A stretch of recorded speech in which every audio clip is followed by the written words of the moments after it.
पर्याय तो अनंत अनंत अनंत गुणी જે પર્યાયો ચાર જ્ઞાનની થઈ એટલા કાળમાં જે કાળ ગયો એથી અનંત ગુણો કાળ કેવો પર્યાય એમને રહેવાની છે. હવે એ કેવલની પરિપૂર્ણતામાં પોતાનું પરનું સ્વપર વ્યવસ્થિત જાણવું એવો જ એનો સ્વભાવ છે. એ આખો ગુણનો જેવો એનો સ્વભાવ છે. નહીં વાંધા તક ચર્ચા વાદે પાર પડે એવું નથી. વસ્તુનો સ્વભાવ સમજે તો પાર પડે એવું છે. સમજાય થામાં એ ભગવાન આત્મા આવું જેનું જ્ઞાન છે તેને સુશાસ્ત્રનું જ્ઞાન કહેવામાં આવે છે.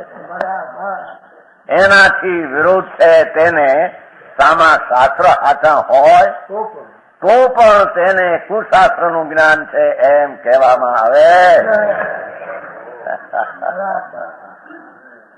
આ કુમતી આવ્યું ને જરી વધારે વિચાર ઊંચો મને તો આ ભાઈ ભાઈ કુમતીથી રચાયેલા શાસ્ત્રો પણ સુમતીથી રચાયેલા શાસ્ત્રો હોય પણ જેની મતીમાં કુમતી પણ પોતાને છે. સમજાય છે? તો એનો શાસ્ત્ર અભ્યાસ થઈને એને તો કુમ સૂત્ર પણ પરિણમો છે. શાસ્ત્ર શું કરે એ તો પર વસ્તુ છે. સર્વજ્ઞ શું કરે? સર્વજ્ઞ સામાના જાણવાની અપેક્ષા એ પર વસ્તુ છે. દિવધ્વનિ શું કરે? સમજાણું કાંઈ? ભગવાન આત્મા આવો સાદી અનંત કેવળ જ્ઞાન પર્યાય અનંત અનંત અનંત અનંત ગુણો જેના ગુણના પટમાં એક સમયમાં વર્તમાન બધું પડ્યું છે. એવા ગુણને તો સ્વપર વ્યવસ્થિત જાણવું એવું જેનું સામર્થ્ય છે એ સિવાય વિપરીત રીતે માને તો નથી તેને આત્મદ્રવ્યને માન્યું, નથી એના ગુણને માન્યા, નથી એને પર્યાયને માની, નથી એને બીજા દ્રવ્યને ગુણની પર્યાય જેમ છે તેમ એને માની નથી. બરાબર સમજાણું કાંઈ? હા હા હા.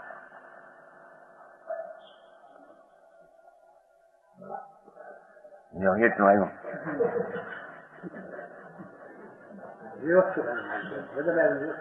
વ્યવસ્થિત ખરાબ એ જ્ઞાનનો જેવો સ્વભાવ છે એમ કેમ થાય.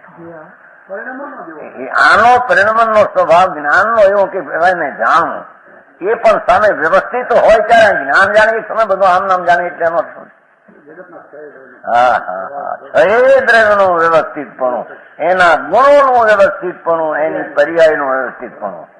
પર્યાયનું વ્યવસ્થિતપણું તો એની ગુણની શક્તિમાં પણ વ્યવસ્થિતપણે પ્રણવું એ જ એનો સ્વભાવ છે. કાકા હા હા હા સમજાય છે? આમાં પણ આમાં ધર્મ શું આવ્યું એ મારો ને ભાઈ. આત્મા જ્ઞાનનો પિંડ આ રીતે સર્વજ્ઞ પર્યાય પૂર્ણતાના અનંત પર્યાયનું સામર્થ્ય એવું જે જ્ઞાન ગુણ એ ગુણનો ધરનાર આત્મા છે જ્ઞાન, અને જ્ઞાન છે બસ એને તો આ રીતે સ્વપર વ્યવસ્થિત છે એ જાણવું. એટલે એમાં વ્યવહારે જાણેલો પ્રયોજનવાન છે એ પણ એમાં એ વાત આવી જાય છે. હે ભાઈ 12મી ગાથાનો જે સિદ્ધાંત છે રચનાધીન ઉપદેશની સર્વોત્કૃષ્ટિનું કાપ એનું સબ મત રહત હે તરતે નિજ સંભાવ. શાસ્ત્રની કોઈ પડખેથી વાત લ્યો એ પડખે આ વાત બધી યથાર્થ ઉભી થાય છે. સમજાણું કાંઈ?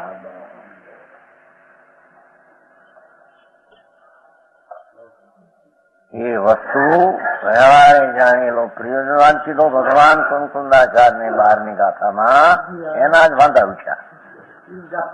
એ વાંધા અપરમે સીધા ભાવે એટલે કે જે પરમમાં નથી તેને વ્યવહાર કરવાનો કહ્યો એમ છે જ નહીં ભાઈ.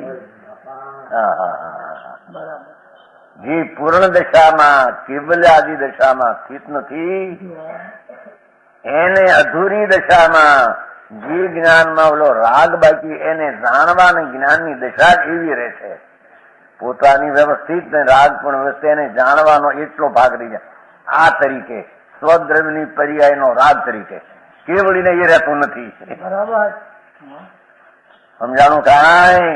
એથી ત્યાં ભૂતાર્થ સ્વભાવ ભગવાન આત્મા એને આશ્રિત થયેલું જ્ઞાન, એ જ્ઞાનમાં હજી અપૂર્ણતા અને રાગ આદિ છે, તેને જાણવું એના વ્યવહાર થયો. એને વ્યવહારનું જ્ઞાન, વ્યવહાર જાણવો, એ સિવાય કોઈ બીજી ચીજ જ ઉભી થતી નથી એમાં. સમજાણું કાંઈ? ભૂતાર્થ એક સમયમાં ભગવાન આત્મા આવા ગુણ વાવું તો એક રૂપે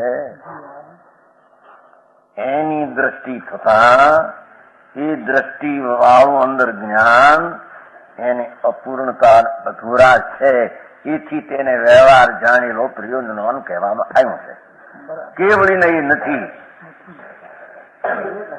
એને એક હારે લોક બધું નિમિત્ત છે.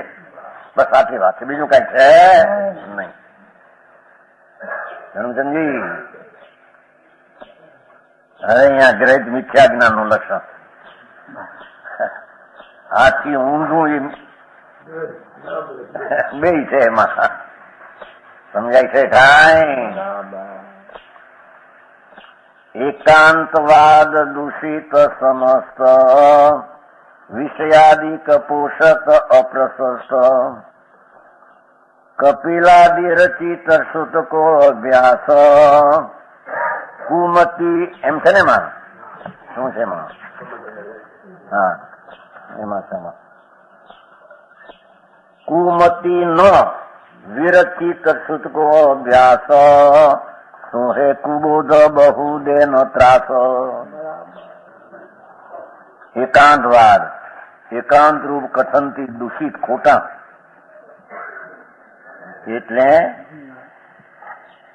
વસ્તુ અનેક ધર્માત્મક છે, નીચે છે એનું, તેમાંથી કોઈ પણ એક ધર્મને આખી વસ્તુ કહેવાના કારણથી મિથ્યા. આત્માની દરેક વસ્તુ અનિત્ય પણ છે, નિત્ય પણ છે. વસ્તુ સ્વરૂપે એક છે, ગુણ પર્યાય અનેક છે. એ રીતે વસ્તુ ન માનતા એનો એક જ પક્ષ માનવો તો વસ્તુની સર્વાંગતા એની દ્રષ્ટિમાં રહેતી, અને સર્વાંગ માન્યા વિના અસર્વાંગ ને સર્વાંગ માને એને અનેકાંત માનતા એને એકાંત માન્યું છે. વસ્તુના સર્વાંગો જેટલા છે, અંગો જેટલા પ્રકાર પર્યાયના નીચે નીચના, સમજાય છે? ગુણ પર્યાયના આખો ગુણ પર્યાય એક સમયનો એ બધા નિત્ય નિત્ય છે. એ રીતે એનું સર્વાંગપણું ન માનતા એનું એક જ અંગપણું માને નિત્ય છે તો પર્યાય રહી જાય છે, અનિત્ય છે તો ગુણ દ્રવ્ય રહી જાય છે. સમજાણું કાંઈ? તો વસ્તુનું સર્વાંગપણું માનવું એનું નામ અનિકાંત છે, એનું નામ સમ્યક જ્ઞાન છે. વસ્તુનો એકાંગ માનવું, એક પડખું જ માનવું, પર્યાય જ માનવી ને ગુણ ન માનવો, ગુણ જ માનવો ને પર્યાય ન માનવી. સમજાય છે કાંઈ? એને એકાંતવાદ, એક પક્ષી મિથ્યા જ્ઞાન કહે. જેની વાત એકાંત કથનથી દૂષિત અથવા વિષયાદિ પોષક. એટલે શું કીધું? જે પાંચ ઇન્દ્રિયના વિષયો પર સન્મુખના ભાવ એ પર સન્મુખ જાય છે. સમજાય છે? એવા વિષયના પોષકો સ્વ વિષય જે આત્મા એનો અનાદર કરીને પર તરફના એકલા વિષય તરફના ભાવ એને પોષનારા એકાંતિક કુશાસ્ત્ર કહેવામાં આવે છે.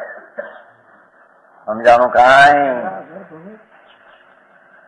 પાંચ ઇન્દ્રિયોનો વિષય બાયના એના તરફના લક્ષથી જ આત્માને લાભ મનાવનારા એ સ્વવિષય આખો આત્મા એમાં રહી જાય છે.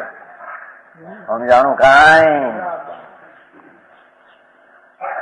કરવા વાળા કુમતિન રચિત, કપિલ વગેરે બનાવેલા અથવા કુમતીઓએ બનાવેલા જેવું દ્રવ્યગુણને પર્યાયનું સ્વરૂપ છે એવું જાણ્યા વિના પોતાની કલ્પનાના તર્કકોટીથી તર્કોના સમૂહ એનાથી રચેલા શાસ્ત્રો સમજાય છે એ ખોટા અપ્રશસ્ત છે, જેમાં સત્ય સિદ્ધાંતનો વિરોધ આવે છે.